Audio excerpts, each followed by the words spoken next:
എല്ലാവർക്കും നമസ്കാരം. ഞാൻ doctor Ranjitha, doctor Ranjitha's wellness, Muttathara, Trivandrum.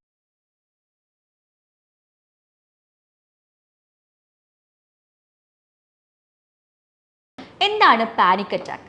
പെട്ടെന്ന് നമ്മളുടെ നെഞ്ചിലൊരു വേദന വരിക, ഒരു ഭാരം അനുഭവപ്പെടുക, കയ്യിലൂടെ ആ ഒരു വേദന റേഡിയേറ്റ് ചെയ്യുന്ന അവസ്ഥ, പെട്ടെന്ന് നമ്മൾ വേർക്കുക, അതുപോലെ തന്നെ അമിതമായിട്ടുള്ള കിതപ്പ് വരിക, ശ്വാസം മുട്ടൽ അനുഭവപ്പെടുക, വയറിലൊരു ഉരുണ്ടുകയറ്റം ഫീൽ ചെയ്യുക, ശരീരത്തിന് ഭാരം അനുഭവപ്പെടാത്തൊരവസ്ഥ. നമുക്ക് നമ്മൾ പേടിച്ചു പോകും, നമ്മൾക്ക് ഹാർട്ട് അറ്റാക്ക് ആയിരിക്കും എന്നുള്ള രീതിയിൽ നമ്മൾ അമിതമായിട്ട് പേടിച്ച് പെട്ടെന്ന് ഹോസ്പിറ്റലിൽ പോകുന്നു. നമ്മളെല്ലാം ടെസ്റ്റ് ചെയ്ത് നോക്കുവാണ്. അപ്പോൾ ECGയും എക്കോയും ട്രെഡ്മിലും ഒക്കെ നമ്മൾ നോക്കുമ്പോൾ എല്ലാം നോർമലാണ്, പ്രശ്നമൊന്നും ഇല്ല എന്ന് പറഞ്ഞ് നമ്മൾ വീട്ടിലയക്കുന്നു. നമുക്ക് കുറച്ച് ദിവസം കഴിയുമ്പോൾ വീണ്ടും ഇതേ അനുഭവം ഉണ്ടാകുന്നു. പക്ഷേ അത് ആ സമയത്ത് ഈ ഒരു സിംറ്റംസ് ആയിരിക്കണം എന്നില്ല ഉണ്ടാവുന്നത്. വയറ് സംബന്ധമായിട്ടായിരിക്കും, എന്തെങ്കിലും ഉരുണ്ട് കയറ്റം തോന്നുക, നമ്മൾ വെപ്രാളം അധികമായിട്ട് വരിക, തലക്കനം, തല കറക്കമായിട്ട് വരിക, അമിതമായിട്ട് ചൂടും തണുപ്പൊക്കെ മാറി മാറി അനുഭവപ്പെടുന്ന ഒരു വല്ലാത്ത അവസ്ഥ, നമ്മളെ പേടിപ്പിക്കുന്ന, നമ്മുടെ സമാധാനം നഷ്ടപ്പെടുന്ന ഒരു അവസ്ഥ മാറി മാറി നമുക്ക് വരുന്നുണ്ടെങ്കിൽ അതാണ് പാനിക് അറ്റാക്ക്. പക്ഷേ ഈ പാനിക് അറ്റാക്ക് വരുമ്പോൾ രോഗി അത് മനസ്സിലാക്കാൻ തയ്യാറാവുന്നില്ല എന്നുള്ളതാണ് അതിൽ പ്രധാന കാര്യം. അല്ല, എനിക്കെന്തോ മാരകമായിട്ടുള്ള അസുഖമുണ്ട്, അതുകൊണ്ടാണ് ഇങ്ങനെ വരുന്നത് എന്നുള്ളത് നമ്മൾ പല പല ഡോക്ടേഴ്സിനെ മാറി മാറി കാണുന്നവരുണ്ട്, പല പല ബ്ലഡ് ടെസ്റ്റുകൾ ചെയ്ത് നോക്കുന്നവരുണ്ട്. അപ്പോൾ എല്ലാവരും പറയും ഇത് നോർമലാണ്, ഇത് പാനിക് അറ്റാക്ക് ആണ്. പക്ഷേ രോഗിക്ക് അത് ഒരിക്കലും ഉൾക്കൊള്ളാൻ പറ്റുന്നില്ല എന്നുള്ളതാണ് ഒരു സത്യം എന്ന് പറയുന്നത്. അപ്പോൾ ഈ പാനിക് അറ്റാക്ക് വരുമ്പോൾ ശരിക്കും ഞാൻ ഈ പറയുന്ന സിമ്പിളായിട്ട് പറയുന്ന പോലെ അല്ല, അത് ഒരുപാട് അനുഭവിച്ചവർക്ക് അതിൻ്റെ ഒരു പ്രയാസം മനസ്സിലാക്കാൻ പറ്റുള്ളൂ. നരകതുല്യമായിരിക്കും, നമ്മളുടെ സമാധാനം നഷ്ടപ്പെടും, നമ്മൾ അത്രയും പേടിക്കുന്ന ഒരു അവസ്ഥയിലായിരിക്കും ഒരു പാനിക് അറ്റാക്ക് എന്ന് പറയുന്നത്. അത് ശരിക്കും പറഞ്ഞാൽ അതിൻ്റെ മെക്കാനിസം എന്താണ്, അത് എന്തുകൊണ്ടാണ് വരുന്നത് എന്നുള്ളത് ഞാനിവിടെ പറയാം. സാധാരണഗതിയിൽ നമ്മളുടെ ഒരു പട്ടി ഓട്ടിക്കുകയാണെന്ന് വിചാരിക്കുക, അല്ലെങ്കിൽ നമ്മളെ ഒരാൾ ആക്രമിക്കാൻ വരികയാണെന്ന് വിചാരിക്കുക. അപ്പോൾ നമ്മൾ എന്താ ചെയ്യുക? ഒന്നുകിൽ നമ്മൾ ഓടും, അല്ലെങ്കിൽ നമ്മൾ പട്ടിനെയാണെങ്കിൽ കല്ലെടുത്തെറിയും, അങ്ങനെ എന്തെങ്കിലും നമ്മൾ റിയാക്ട് ചെയ്യും. അപ്പോൾ ഈ ഒരു ആക്രമിക്കാൻ വരുന്ന സമയത്ത് നമ്മൾക്ക് ബ്രെയിനിൽ പെട്ടെന്ന് സിഗ്നൽസ് പോവുകയാണ് ചെയ്യുന്നത്. അപ്പോൾ സിഗ്നൽസ് പോകുമ്പോഴത്തേക്ക് അതിനനുസരിച്ച് ബോഡി റിയാക്ട് ചെയ്യും. പ്രതിരോധ മെക്കാനിസം എന്ന് പറയുന്നത് എല്ലാവർക്കും ആക്ട് ചെയ്യും, അത് നമുക്ക് നോർമലാണ്. ആ സമയത്ത് നമ്മൾക്ക് സ്ട്രെസ് ഹോർമോണായ കോർട്ടിസോൺ, അഡ്രിനാലിൻ പോലുള്ള സ്ട്രെസ് ഹോർമോൺസ് പ്രൊഡ്യൂസ് ചെയ്യും. ഇത് കാരണമാണ് നമുക്ക് ഈ ഒരു പ്രതിരോധ ശക്തി അല്ലെങ്കിൽ പ്രതിരോധ മെക്കാനിസം വന്നിട്ട് ആക്ട് ചെയ്യുന്നത്. അപ്പോൾ നമ്മൾ എന്ത് ചെയ്യും? പെട്ടെന്ന് തിരിഞ്ഞോടുകയോ കല്ലെടുത്തെറിയുകയോ നമ്മൾ അതിനനുസരിച്ച് റിയാക്ട് ചെയ്യുകയോ ചെയ്യുന്നു. ആ സമയത്ത് നമുക്കൊരു വെപ്രാളം വരും, നമുക്ക് നെഞ്ചിരിപ്പ് കൂടും, നമ്മൾ വേർക്കും, നമുക്ക് കൈകാലൊക്കെ വിറയൽ വരും, മസിൽസൊക്കെ വലിഞ്ഞു മുറുങ്ങുന്ന പോലുള്ളൊരു തോന്നലൊക്കെ നമുക്ക് ഉണ്ടാവും നമ്മൾ പേടിച്ചിട്ട്. അത് ശരിക്കും പറഞ്ഞാൽ സാധാരണഗതിയിൽ നോർമലാണ്. നമുക്കൊരു അപകടം ഉണ്ടാവുമ്പോൾ നമ്മൾ റിയാക്ട് ചെയ്യുന്നതാണ് ഈ ഒരു നോർമലായിട്ട് നമുക്ക് കണക്കാക്കാം. അതിന് ഫൈറ്റ് ആൻഡ് ഫ്ലൈറ്റ് മെക്കാനിസം എന്ന് നമ്മൾ പറയും. അത് നമുക്ക് ഗൂഗിൾ ചെയ്താൽ നിങ്ങൾക്ക് മനസ്സിലാവും എന്താണെന്നുള്ളത്. ഇനി ഒരു അപകട സാഹചര്യം ഒന്നും ഇല്ലാതെ നമ്മൾ റിലാക്സ്ഡ് ആയിട്ട് നമ്മൾ വീട്ടിൽ റെസ്റ്റ് എടുക്കുമ്പോഴോ, നമ്മൾ ഉറങ്ങി കിടക്കുമ്പോഴോ, അല്ലെങ്കിൽ നമ്മൾ പുറത്തെവിടെയെങ്കിലും നല്ല കാമായിട്ടൊക്കെ നമ്മൾ എന്തെങ്കിലും കാര്യങ്ങളൊക്കെ ചെയ്തുകൊണ്ടിരിക്കുമ്പോൾ പെട്ടെന്ന് ഈ സ്ട്രെസ് ഹോർമോൺസ് ഇതുപോലെ റിലീസ് ചെയ്ത് ഇത്തരം സിംറ്റംസ് നമുക്ക് ഉണ്ടായാൽ എങ്ങനെ ഇരിക്കും? അതാണ് ശരിക്കും പറഞ്ഞാൽ പാനിക് അറ്റാക്കിൽ സംഭവിക്കുന്നത്. ഒരു അപകട സൂചന ഒന്നും ഇല്ലാണ്ട് നമ്മൾ വെറുതെ കാമായിട്ടിരിക്കുന്ന സമയത്ത്, അല്ലെങ്കിൽ നമ്മൾ വളരെ റിലാക്സ്ഡ് ആയിട്ടിരിക്കുന്ന സമയത്ത് ഇത്തരം ഹോർമോൺസ് പ്രൊഡക്ഷൻ ചെയ്യുമ്പോൾ നമുക്ക് ഇത്രയും സിംറ്റംസ് വരും, നമ്മൾ ഭയങ്കരമായിട്ട് പേടിച്ചില്ലാണ്ടായി പോകും നമ്മൾ. അതാണ് ശരിക്കും പാനിക് അറ്റാക്കിൽ സംഭവിക്കുന്നത്. ഇതിന് കാരണം എന്ന് പറഞ്ഞാൽ സ്ട്രെസ് ഹോർമോൺ പെട്ടെന്ന് അപ്രതീക്ഷിതമായിട്ട് പെട്ടെന്ന് റിലീസ് ചെയ്യുന്നതാണ് ഇതിന് പ്രധാന കാരണം. ഇനി ആർക്കൊക്കെയായിരിക്കും ഇത് വരുന്നത്? നമ്മൾക്ക് മൂഡ് സ്വിങ്സ് അധികമായിട്ട് മാറി മാറി വരുന്നവർക്ക്, അതുപോലെ പെട്ടെന്ന് സ്ട്രെസ്സ്, ദേഷ്യം കൂടുതലായിട്ടുള്ളവർക്ക്, ഡിപ്രഷൻ ഉള്ളവർക്കൊക്കെ കൂടുതലായിട്ട് പാനിക് അറ്റാക്ക് വരാനുള്ള സാധ്യത കൂടുതലാണ്. ഇനി പണ്ട് എന്തെങ്കിലും ബാഡ് ഇൻസിഡൻറ്റ്, നമ്മൾ ഓർക്കാൻ ആഗ്രഹിക്കാത്ത എന്തെങ്കിലും മോശം അനുഭവങ്ങൾ നമ്മുടെ ജീവിതത്തിൽ ഉണ്ടായിട്ടുണ്ടെങ്കിൽ, നമ്മൾ പണ്ട് ഫേസ് ചെയ്ത ഇൻസെക്യൂരിറ്റീസ്, അതൊക്കെ നമ്മുടെ മനസ്സിൽ കിടന്നു കഴിഞ്ഞാൽ അന്ന് നമുക്ക് കുറേ സ്ട്രെസ് ഉണ്ടായിട്ടിരിക്കാം. അപ്പോൾ അത് നമ്മളെ ബയോകെമിക്കൽ റിയാക്ഷൻസ് ഒക്കെ ബ്രെയിനിലത് മാറ്റിക്കളയും. അത് കാരണം നമുക്ക് അമിതമായിട്ട് ഇതിങ്ങനെ പാനിക് അറ്റാക്ക് അല്ലെങ്കിൽ പാനിക് ഡിസോർഡർ, സ്ട്രെസ്സ്, ഡിപ്രഷനിലോട്ട് അല്ലെങ്കിൽ ആൻസൈറ്റി, അമിതമായ ഭയം, അത്തരം പ്രശ്നങ്ങളിലോട്ട് നമ്മളെ നയിക്കാനായിട്ടുള്ള സാധ്യത വളരെ കൂടുതലാണ്. അപ്പോൾ നിങ്ങൾക്ക് ഇത്തരം ബുദ്ധിമുട്ടുകൾ നിങ്ങൾ ഫേസ് ചെയ്യുന്നുണ്ടെങ്കിൽ നിങ്ങൾ ശ്രദ്ധിക്കേണ്ട ഒരു കാര്യം എന്ന് പറയുന്നത്, നിങ്ങൾ ആദ്യം നിങ്ങളുടെ കണ്ടീഷൻ എന്താണ്, എന്തുകൊണ്ടാണ് ഇത് എനിക്ക് വരുന്നതെന്നുള്ളത് മനസ്സിലാക്കാൻ വേണ്ടി ശ്രമിക്കുക. അതിന് ഏറ്റവും മികച്ചതൊരു കൗൺസിലിംഗ് അറ്റൻഡ് ചെയ്യുന്നത് വളരെയധികം ഗുണം ചെയ്യും നമുക്ക്. ആ ഒരു കൗൺസിലറിനോട് അല്ലെങ്കിൽ ഒരു സൈക്കോളജിസ്റ്റിനോട് നമ്മൾ എല്ലാ കാര്യങ്ങളും തുറന്ന് സംസാരിക്കുക. പണ്ട് നിങ്ങൾക്ക് എന്തെങ്കിലും ബുദ്ധിമുട്ടുകൾ ഇതുപോലെ ഉണ്ടായിട്ടുണ്ടെങ്കിലൊക്കെ നിങ്ങൾക്ക് തുറന്ന് സംസാരിക്കാം. ഇതൊക്കെ സംസാരിച്ച് കഴിയുമ്പോൾ തന്നെ നമ്മുടെ ആ ഒരു ഭാരം നമുക്ക് കുറയ്ക്കാൻ സാധിക്കും. പിന്നെ നമ്മൾ അക്സെപ്റ്റ് ചെയ്യുക, എന്തുകൊണ്ടാണ് എനിക്കിത് വരുന്നത്, എനിക്ക് പാനിക് അറ്റാക്ക് എന്താണ് സംഭവം എന്നുള്ളത് നമ്മൾ മനസ്സിലാക്കുക. അങ്ങനെ മനസ്സിലാക്കി കഴിയുമ്പോൾ നമുക്ക് ഇതിനോടുള്ള പേടി കുറഞ്ഞു കിട്ടും. ഇനി അടുത്ത വട്ടം നമുക്ക് പാനിക് അറ്റാക്ക് വരുമ്പോഴും നമുക്ക് ഉൾക്കൊള്ളാൻ പറ്റും, ഓക്കെ എനിക്ക് ഇങ്ങനത്തെ പ്രശ്നമുണ്ട്, എൻ്റെ സ്ട്രെസ് ഹോർമോൺ അധികമായിട്ട് പ്രൊഡക്ഷൻ ചെയ്യുന്നതുകൊണ്ടാണ് എനിക്കിത് വരുന്നതെന്നുള്ളൊരു ബോധം നമുക്ക് കിട്ടുകയും നമുക്കത് അക്സെപ്റ്റ് ചെയ്യാനുള്ള പറ്റുകയും ചെയ്യുന്നു.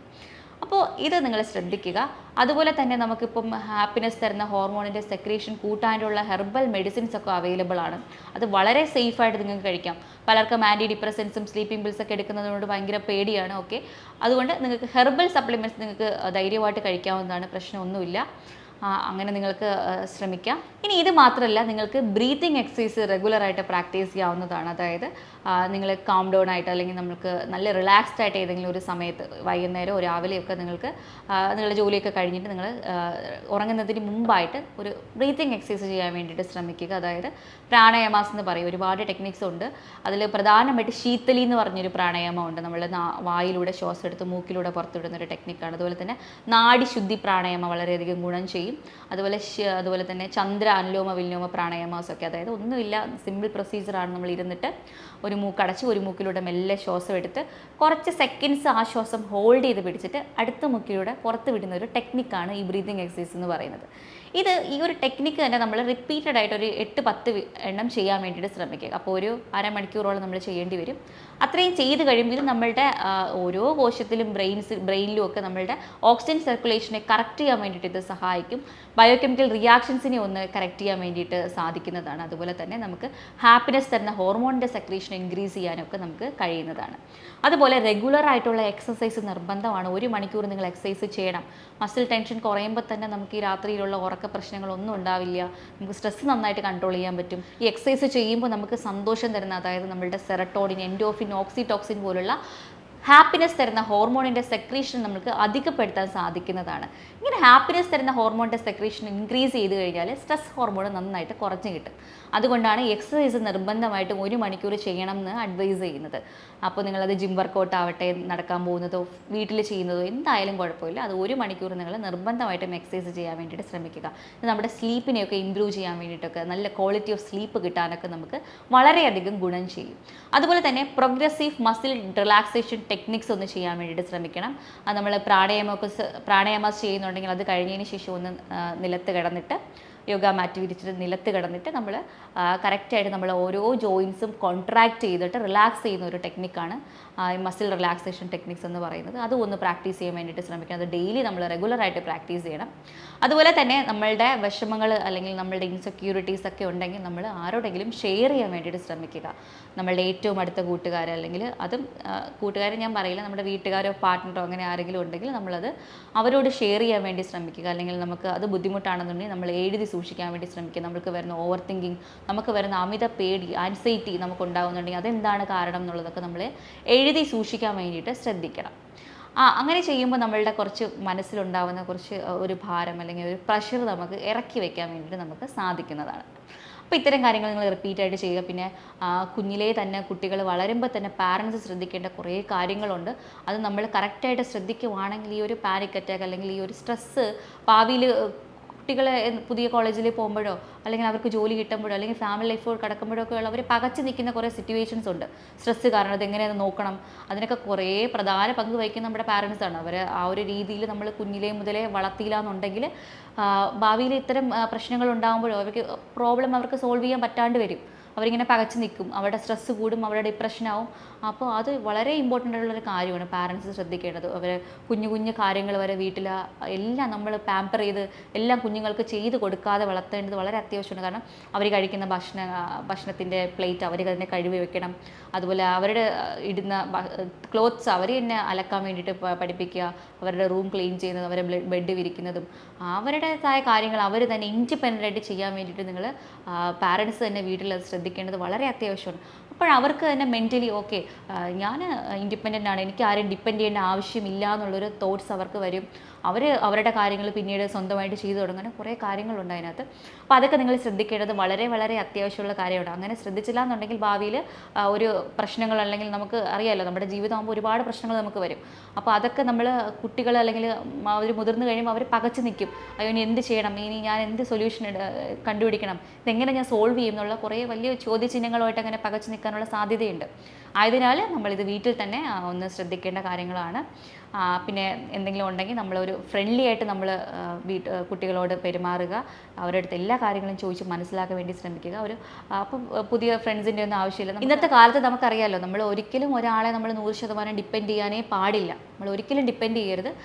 നമ്മുടെ കാര്യങ്ങൾ നമ്മൾ തന്നെ ചെയ്ത് പഠിക്കുക, നമ്മൾ തന്നെ അത് മുന്നോട്ട് കൊണ്ടുപോകണം. സ്ട്രെസ് ഉണ്ടെങ്കിലും ആൻസൈറ്റി ഉണ്ടെങ്കിലും നമ്മൾ ഇഷ്ടപ്പെട്ട ആരുടെങ്കിലും നമ്മൾ ഷെയർ ചെയ്ത് അതിനെ കുറച്ച് ഞാൻ ഈ പറയുന്ന ടെക്നിക്സ് ഒക്കെ നമ്മൾ ചെയ്ത് അല്ലെങ്കിൽ ഒരു കൗൺസിലിംഗ് എടുത്ത് അവരോട് സംസാരിച്ച് ഇതിനെ ഒന്ന് ക്ലിയർ ചെയ്യാൻ വേണ്ടിയിട്ട് നിങ്ങൾ ശ്രമിക്കുക. നിങ്ങൾ മനസ്സിലിട്ട് ഇതിനെ ഓവർ തിങ്ക് ചെയ്ത് ആൻസൈറ്റി കൂട്ടിയെടുത്ത് കഴിഞ്ഞാൽ ഇതുപോലുള്ള കോംപ്ലിക്കേഷൻസിലോട്ടൊക്കെ പാനിക് ഡിസോർഡറിലൊക്കെ നമ്മൾ പോയി നിൽക്കാനുള്ള ഒരു സാധ്യത ഉണ്ടാവാം. ആയതിനാൽ നിങ്ങൾ വീട്ടിൽ തന്നെ ചെയ്യാൻ വേണ്ടി ശ്രമിക്കുക.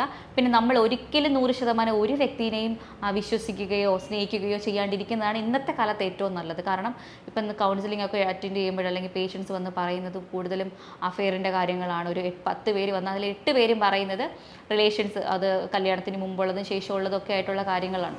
അപ്പോൾ അതുകൊണ്ട് പറയുകയാണ്, നമ്മൾ എന്തിനാണ് ഇങ്ങനെ ഒരാളെ 100% നമ്മൾ വിശ്വസിച്ച് നിൽക്കുമ്പോഴാണ് നമ്മൾക്ക് തിരിച്ചടികൾ ധാരാളം കിട്ടുന്നത്, നമ്മൾ പകച്ചു പോകുന്നത്. നമ്മൾക്ക് ഒരുപാട് സ്ട്രെസ് അത് കാരണം ഉണ്ട്, നമ്മുടെ ലൈഫ് തന്നെ സ്പോയിലായി പോകും. അതുകൊണ്ടാണ് ഇന്നത്തെ കാലത്ത് നമ്മൾ ഇൻഡിപെൻഡൻ്റ് ആയിട്ട് ജീവിക്കാൻ പഠിക്കുക, നമ്മുടെ കാര്യങ്ങൾ നമ്മൾ ചെയ്ത് പഠിക്കുക. സെൽഫ് ലവ് വളരെ ഇമ്പോർട്ടൻ്റ് ആണ്. സെൽഫ് എസ്റ്റീം എന്ന് പറയും. നമ്മളെ തന്നെ സ്നേഹിക്കാൻ പഠിക്കുക, നമ്മളെ ക്വാളിറ്റിയിൽ നമ്മൾ ഒരു മതിപ്പ് കൊടുക്കുക. ഇത്തരം കാര്യങ്ങളൊക്കെ ഒന്ന് ശ്രദ്ധിക്കാൻ വേണ്ടി ശ്രമിക്കുക. കൂടുതൽ വിവരങ്ങൾക്കായിട്ട് താഴെ കാണുന്ന നമ്പറിൽ നിങ്ങൾക്ക് കോൺടാക്റ്റ് ചെയ്യാവുന്നതാണ്. മറ്റൊരു വീഡിയോ ആയിട്ട് വീണ്ടും കാണാം. Take care.